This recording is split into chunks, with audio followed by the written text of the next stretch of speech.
Hello, everyone. Welcome to our second annual Love Your Menses event. My name is BRIA GADSDEN, and I am so excited to have you all here with us this afternoon to talk about all things periods. And so we're really looking forward to this event. We had our first event last year, and it was so amazing that we decided to do it again because menstruation is just not talked about enough, especially in Black and Brown communities. And so we wanted to provide a safe, uplifting, and brave space to talk about periods. Thank you everyone for participating today. Thank you, Ria, for the amazing welcome.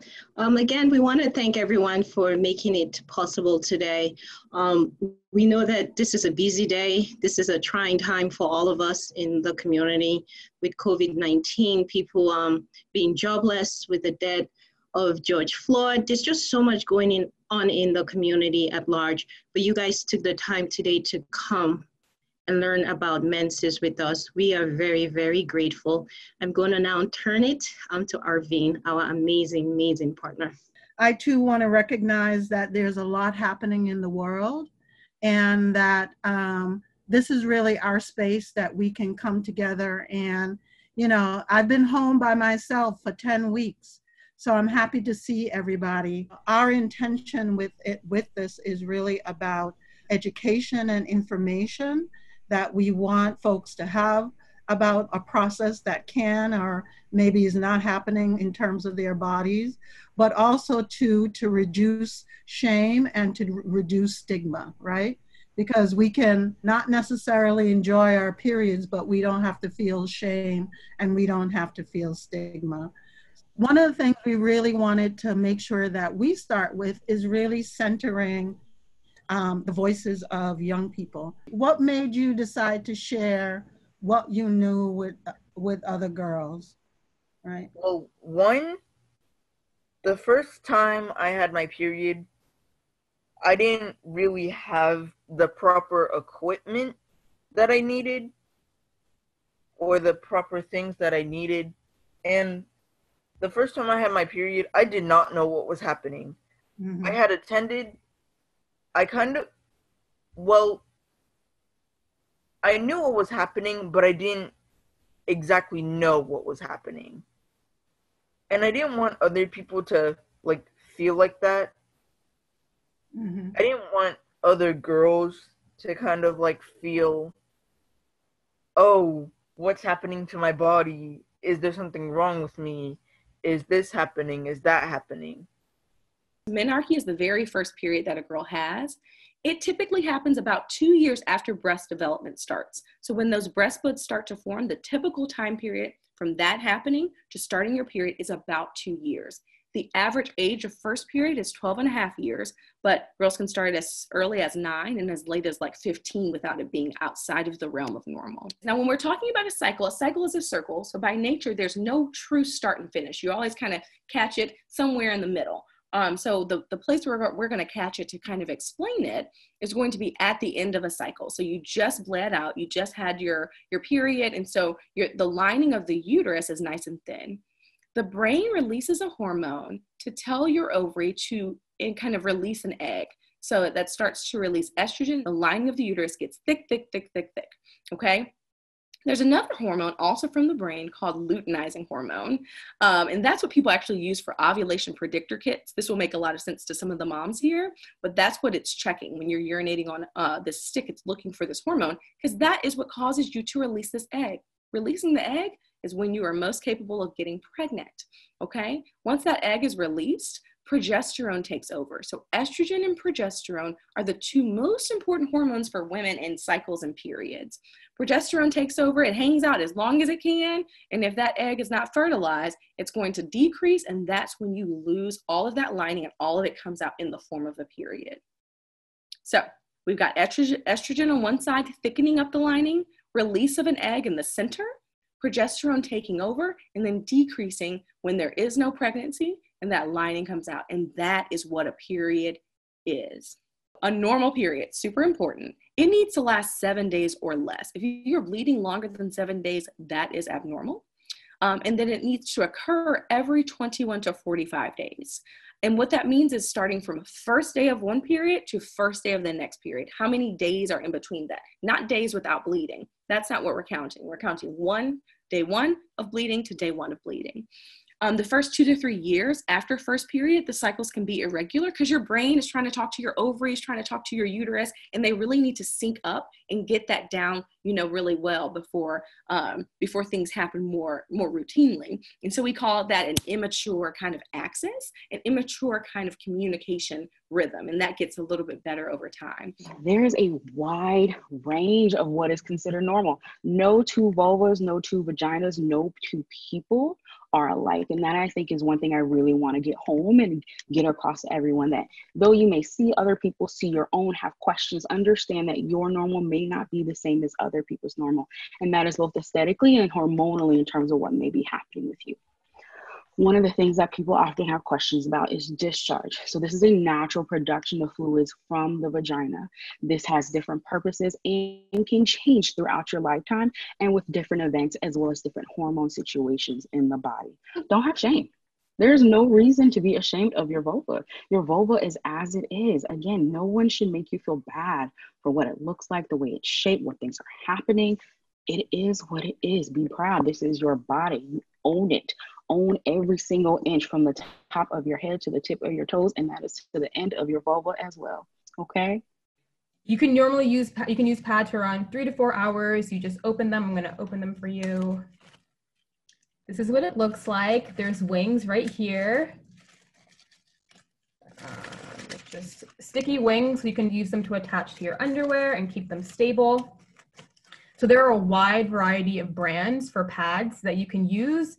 So these are just a few of them. This brand in particular, On Flow, is 100% organic, no dyes, so like really good for down there. But also keeping in mind there's also different price differences. So typical cost for a box of Always pads might be around $8 versus these organic pads generally cost much more than your typical brand. So something to keep in mind regarding price. The next product I would like to talk about is tampons.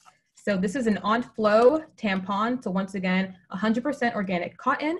This is the regular size, and tampons, there's normally 2 major differences. You have your applicator tampons, and then you have your non-applicator tampons. So this is an example of an applicator tampon.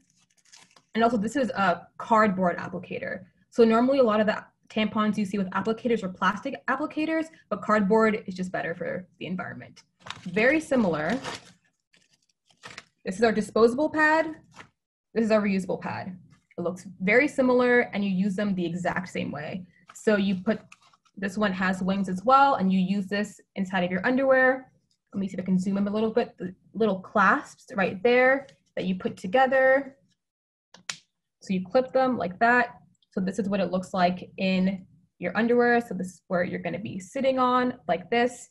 And when it comes to washing, which is another big concern when it comes to these, you can just soak them for a bit, soak them for a bit and just throw it in with a normal load of laundry. Or if you want, you can do a separate load of laundry for your reusable pads.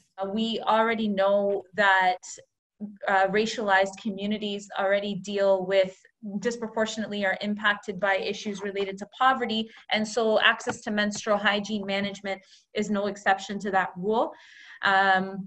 We see it time and time again where Black women or Black menstruators have difficulty accessing these menstrual products, even in schools, especially if you're looking at Black adolescents or Black children tend to go to lower income schools or D-list schools, and these schools are often strapped for resources. And so it's critical that we partner up with these schools and create that, generate that conversation, but also create a model to ensure that everybody is included and everybody has access to these products when they need them, irrespective of their ability to pay or any other social identity, such as race.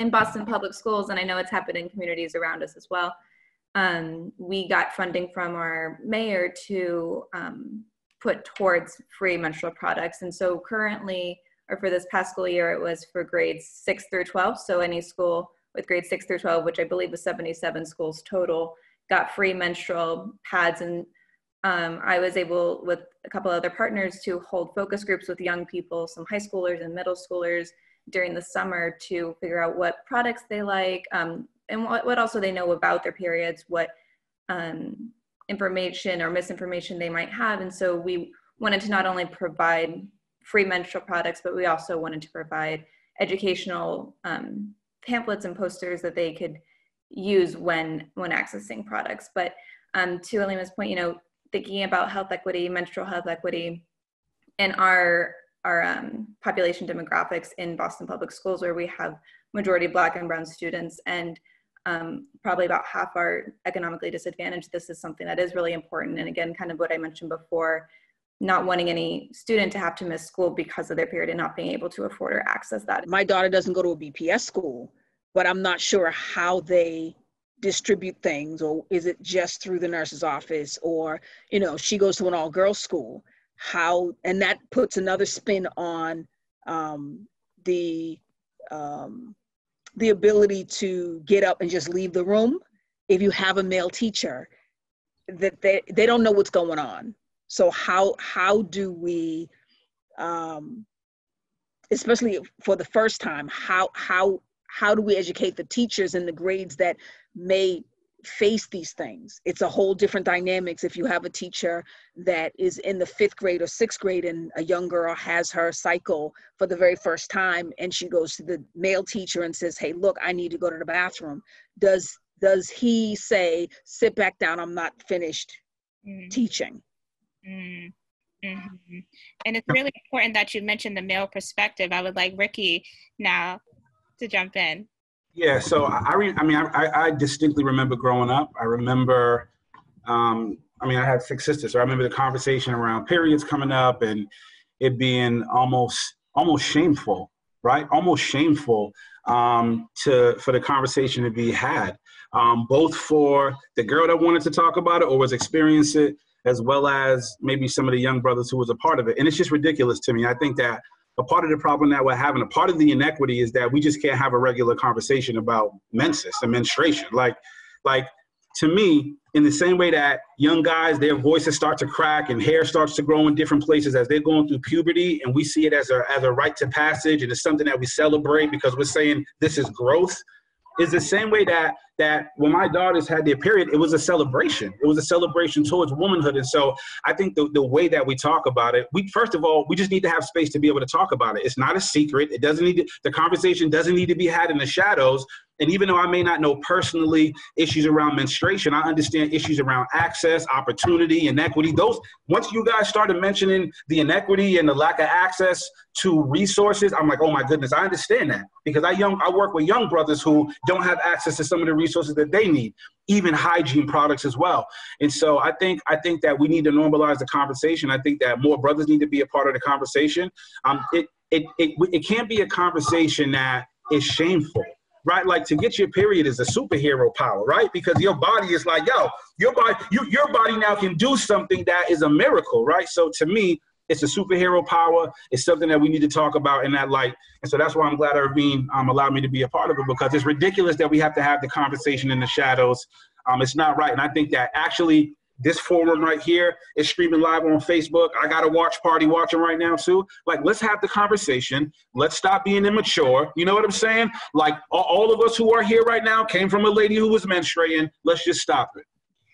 Just thank you all. Thank you to our amazing speakers, our attendees, our planning team, everyone who made this possible. I think it's important to keep this conversation going, destigmatizing and breaking the period taboo, especially in our Black and brown communities, and really educating our young people and older people about reproductive health and making sure we take care of our wombs. And I just thank you all. You all are now a part of our Love Your Menses family. And so we will be staying in touch with you. This will not be the last you hear from us. You are now a part of our families wherever you're located. And I just thank you so much.